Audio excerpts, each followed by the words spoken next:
To a story you'll see only on ABC 7. The pandemic has deeply impacted the city of El Paso's budget.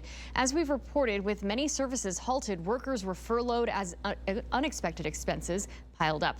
ABC 7's JC Navarrete joins us live with a look at the city's cuts from top to bottom. JC. Steph, ABC 7 has learned the city of El Paso was able to save more than $1 million by consolidating management positions.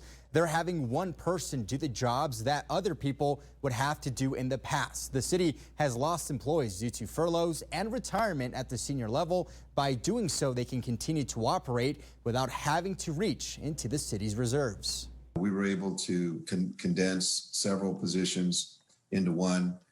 And we were able to save $1.1 million. City Manager Tommy Gonzalez told ABC 7 some senior positions will now oversee 2 departments. So Ellen Smythe, as an example, she was over sanitation. And when we took the operation back in, Sun Metro, she's over Sun Metro as well. Sam Rodriguez will manage capital improvements, international bridges, aviation, and streets. Araceli Guerra oversees IT and now will also oversee human resources. A lot of those same individuals work together already. So this really just groups them all together. All of it just comes together really nicely.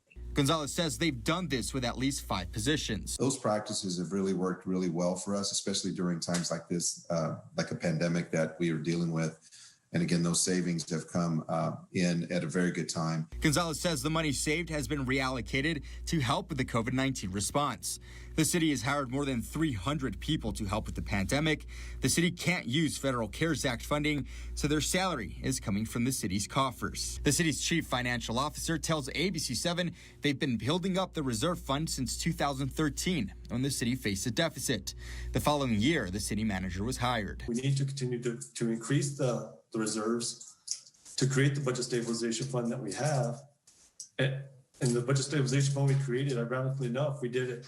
We've been talking about this since 2015. We got the council to approve it March 3rd of 2020, and we had been talking about it for months before that pandemic actually hit.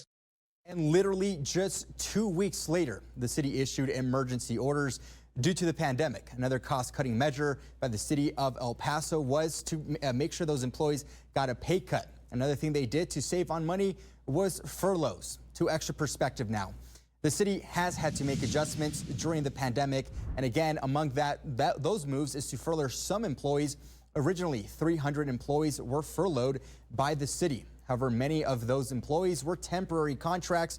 To put into perspective, many jobs that were furloughed were actually seasonal services like splash pads and pool services that couldn't be offered due to the pandemic. Many of those employees were hired with the city again to aid with COVID-19. In the end, 156 positions were furloughed, some of which senior positions and civil service employees included there.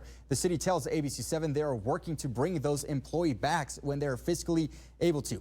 By keeping them furloughed, though, they're actually able to help these employees keep their benefits. Do whatever we could to make sure we didn't impact their seniority, their time with the city. And so we didn't want to do the termination with them. And so the furlough was the best option to do that. And at the same time, doing the furlough also allowed us to continue paying their health care. Now, to date, the city has brought back more than 60 employees from their original furlough. Nearly 20 of furloughed employees decided to retire. The city says they will try to bring the rest back when they are financially able to. They will be presenting their budget to City Council coming up next week.